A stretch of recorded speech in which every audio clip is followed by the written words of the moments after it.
क्या है धन विधेयक? किसे कहते हैं धन विधेयक?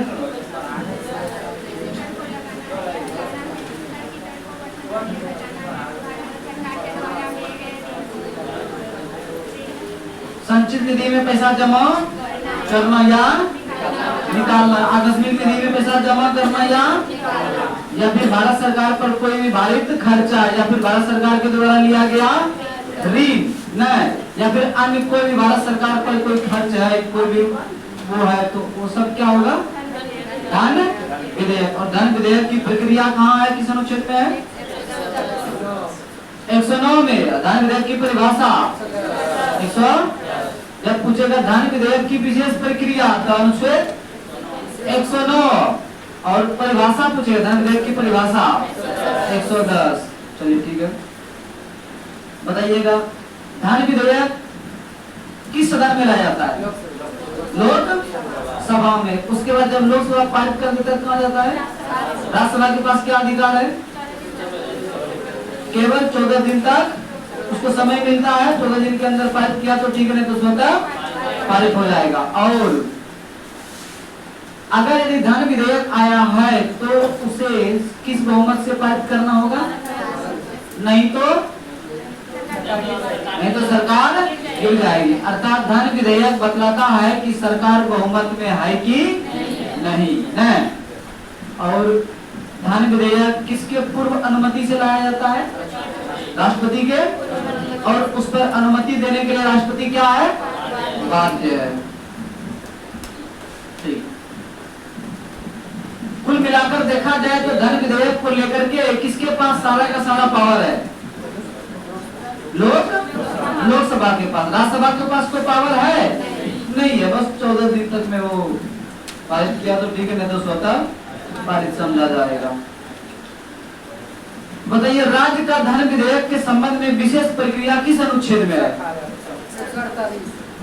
गलत है, 198। और परिभाषा 199। तो वहां पर क्या था? 109, 100 केंद्र में।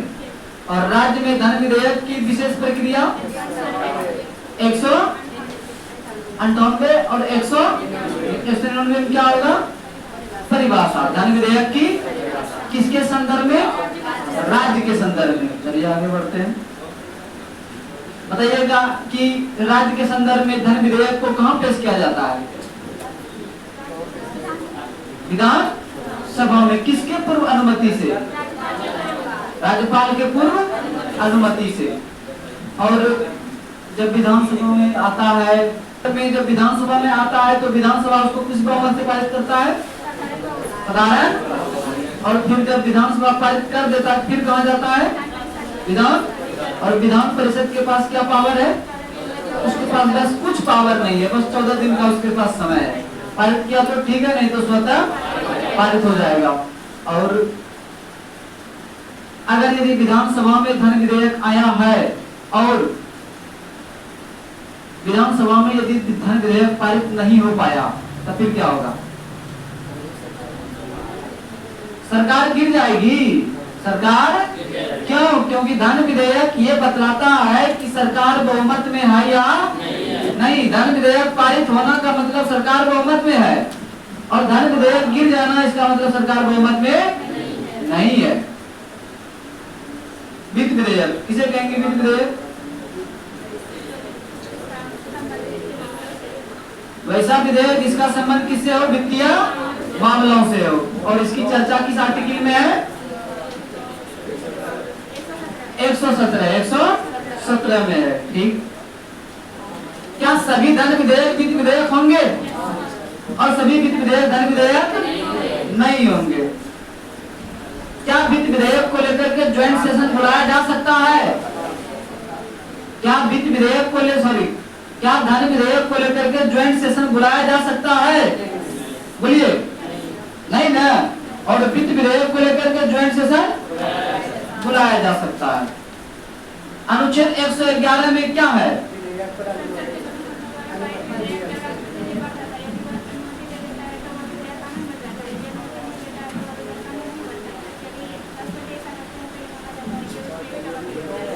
बिल्कुल सही है। अनुच्छेद 111 कहता है कि अगर कोई विधेयक लोकसभा ने पारित कर दिया, राज्यसभा ने भी पारित कर दिया, तो वो विधेयक जाएगा किसके पास? राष्ट्रपति के पास। राष्ट्रपति उस विधेयक पर अपना अनुमति दे सकते हैं, और यदि अनुमति नहीं देते हैं, यदि वो अनुमति दे देते हैं कानून बन जाता है, यदि अनुमति नहीं देते हैं कानून नहीं बनता है। और अगर यदि वो अनुमति नहीं देते हैं तो ये समझा जाता है कि उन्होंने अपना वीटो पावर का प्रयोग कर लिया है। नहीं, आगे बताइए। अनुच्छेद 112 वार्षिक वित्तीय विवरण, किस शब्द के बदले में वार्षिक वित्तीय विवरण का प्रयोग किया गया है? बजट शब्द के बारे में। क्या बजट शब्द का चर्चा संविधान में है? नहीं है। उसके जगह पर क्या प्रयोग किया गया है? वार्षिक वित्तीय विवरण, अर्थात पूरे एक साल का खर्च या फिर आमदनी का मतलब जो भी है उसका लेखा जोखा, नहीं, इसी को क्या कहते हैं? वार्षिक वित्तीय विवरण। अनुच्छेद 113 अनुदान की मांग। क्या है अनुदान की मांग?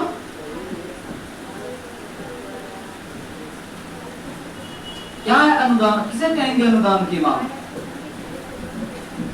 मतलब संसद जो है खर्चा के लिए जो मांग करता है उसको स्वीकृति दिलवाना ना। जैसे मान लिया कोई संसद है और उसके क्षेत्र में जो भी खर्च है पैसा निकालना चाह रहा है तो उसको स्वीकृति संसद से दिलाया जाता है। स्वीकृति दिलाने के बाद ही उसके पास पैसा आता है कि आप अपने क्षेत्र में खर्च कीजिए। यही तो है अनुदान की मांग। जैसे बिजली आपको 125 यूनिट मिल रहा है, सब क्या अनुदान में है? अनुदान के तहत आपको दिया जा रहा है। नहीं, आगे अनुच्छेद 114 में क्या है? विनियोग। क्या है विनियोग विधेयक?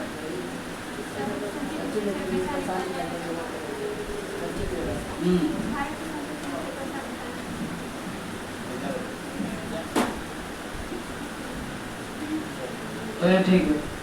संचित निधि से पैसा निकालना क्या कहलाता है?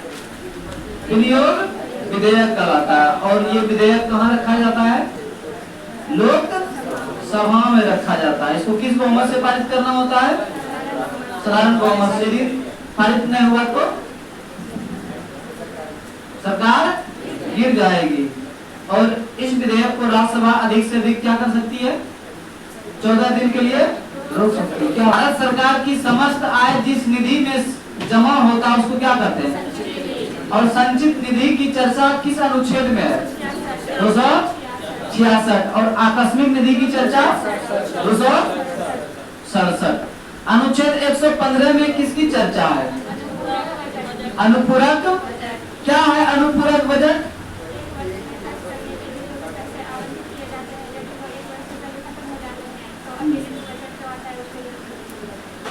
एक साल के लिए जो पैसा खर्च के लिए दिया जाता है वो पहले खर्च यदि हो गया तो बचे हुए समय के लिए ना, एक वर्ष से पहले आवंटित राशि यदि खत्म हो गया तो बचे हुए समय के लिए क्या किया जाता है?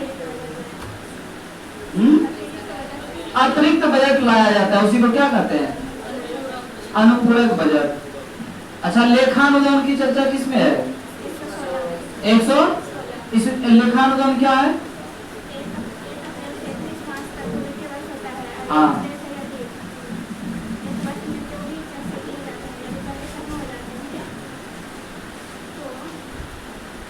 मान लीजिए वित्तीय वर्ष 1 अप्रैल से 31 मार्च होता है ना, और इस अवधि तक में अगर यदि बजट पेश नहीं हो पाया तो फिर कुछ पैसा बजट के हिस्से का कुछ पैसा निकाल करके खर्च कर लिया जाता है। मतलब जो बजट फिर बाद में पेश होगा ना उसी हिस्से से अग्रिम पैसा निकाल करके खर्च कर लिया जाना, ये क्या कहलाता है? लेखा अनुदान। बात समझे? वित्त विधेयक के बारे में विशेष उपबंध किस अनुच्छेद में है? नियम प्रक्रिया किस अनुच्छेद में है? और ये नियम प्रक्रिया किस सभा का है? लोकसभा का है। संसद में वित्तीय कार्य संबंधी प्रक्रिया का विधि द्वारा विनियमन 119। संसद में प्रयोग की जाने वाली भाषा 120। संसद में चर्चा पर निबंधन न्यायालय द्वारा संसद की कार्यवाही की जांच न किया जाना। 100 और संसद के विश्रांति काल में अध्यादेश जारी कौन करेगा? और इस सभी अनुच्छेद का आपको अर्थ बता दिया गया है कि सबका अर्थ क्या क्या होता है।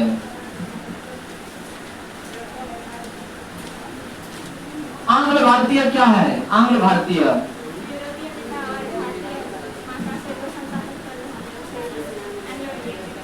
एंग्लो इंडियन कहते हैं, यानी कि भारतीय स्त्री और इंग्लिश पिता न, इंग्लिश पुरुष और भारतीय स्त्री से जो संतान की उत्पत्ति होगा उसे क्या कहेंगे? Anglo Indian.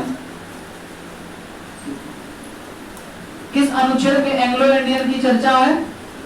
लोकसभा में एंग्लो इंडियन के लिए जो सीटों का आरक्षण है वो किस आर्टिकल में है? बोलिए जी। 331 में 331 कहता है कि लोकसभा में 2 एंग्लो इंडियन का मनोनयन किया जाएगा, लेकिन इसको तो खत्म न कर दिया गया है। कब किया गया है? 2019 में खत्म कर दिया गया। और विधानसभा में कितने एंग्लो इंडियन को मनोनीत किया जा सकता था? 1। किसके द्वारा मनोनीत? और लोकसभा में अब कहीं होता है मनोनीत? क्यों नहीं होता है? क्योंकि एंग्लो इंडियन की संख्या आजादी के समय की तुलना में वर्तमान समय में ना के बराबर है, यानी 400-500 पूरा इंडिया में है, तो उसके लिए कोई जरूरी नहीं है, इसलिए इसको खत्म कर दिया गया है। लोकसभा का अध्यक्ष और उपाध्यक्ष कौन हो सकता है? जो लोकसभा का सदस्य है। लोकसभा के सदस्य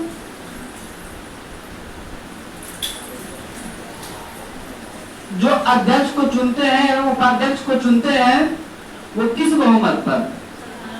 साधारण बहुमत पर न। और लोकसभा का अध्यक्ष का शपथ ग्रहण होता है, उपाध्यक्ष का नहीं होता है। लेकिन जो लोकसभा का अध्यक्ष है वो लोकसभा का सदस्य है, जो उपाध्यक्ष है वो भी लोकसभा का सदस्य है। दोनों का शपथ ग्रहण सदस्य के रूप में होता है, ना कि, और सदस्य के रूप में उसको शपथ कौन दिलवाता है?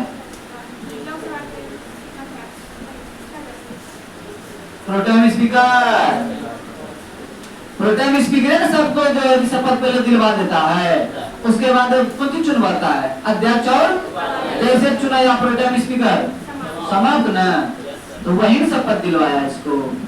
बोलिए, लोकसभा का जो अध्यक्ष है, जो उपाध्यक्ष है, वो लोकसभा का सदस्य है, वो सदस्य के रूप में शपथ लेता है, और उसको शपथ सदस्य के रूप में शपथ कौन दिलवाता है? Pro tem speaker.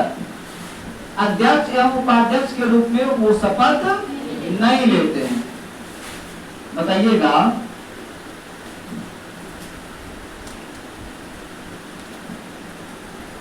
लोकसभा में जब किसी विधेयक पर मतदान होता है तो क्या लोकसभा के अध्यक्ष मतदान की प्रक्रिया में भाग लेते हैं? नहीं लेते हैं। तब कब लेते हैं? जब दोनों तरफ मतों की संख्या बराबर हो जाए, तो वो किस प्रकार का मत देते हैं? निर्णायक मत। कैसा मत? निर्णायक मत, मतलब निर्णय कर देगा हार या जीत, ड्रॉ को जीत हार में बदल देगा न। यदि मैच ड्रॉ हो गया है तो किसका जीत किसका हार ये कौन तय करेगा? लोकसभा के मैच का मतलब है वोटिंग में, समझे ना? यहाँ मैच का अर्थ क्या है? वोटिंग के दौरान जब ड्रॉ हो गया है न, तो उसको जीत और हार में कौन बदलेगा? लोकसभा के अध्यक्ष। लोकसभा का अध्यक्ष बनने के बाद अपनी पार्टी की सदस्यता से त्यागपत्र दे सकता है। भारत में दे सकता है। उनके ऊपर महाभियोग की प्रक्रिया है, दर बदल का अधिनियम नहीं लगेगा। ऐसा है कानून कि आप दे सकते हैं इस्तीफा। आपका मन है तो ऐसा नहीं जबरदस्ती वहां पर देना होता है। कहाँ? ब्रिटेन में देना होता है। धन विधेयक और संविधान संशोधन विधेयक पर क्या ज्वाइंट सेशन बुलाया जा सकता है? नहीं।